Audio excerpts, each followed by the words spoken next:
পুরানা বউ নষ্ট বউ, কে কে পাল্টিয়ে নিয়ে যাবেন তাড়াতাড়ি চলে এসুন রাজার দরবারে। রাজা ঘোষণা করতে বলেছিল, তার জন্য আমি ঘোষণা করে দিচ্ছি। আমি ভালো কথা বলছি।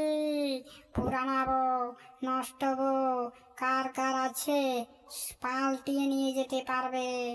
যদি নিয়ে যেতে চান তাহলে রাজার দরবারে এসে তাড়াতাড়ি যোগাযোগ করুন। কালকের জন্য শুধু এই অফারটা, বুঝতে পেরেছেন? তাড়াতাড়ি আসুন পুরানা বউ নষ্ট বউ, কে কে পাল্টিয়ে নিয়ে যেতে চান তাড়াতাড়ি নিয়ে যেতে পারবেন। কালকের জন্য শুধু অফারটা থাকবে, বুঝতে পারছেন? শুধু কালকের জন্য অফারটা। কে কে নিয়ে যেতে চান তাড়াতাড়ি চলে এসুন রাজার দরবারে। আমি বেশি কথা বলবো না, আমি এখন চলে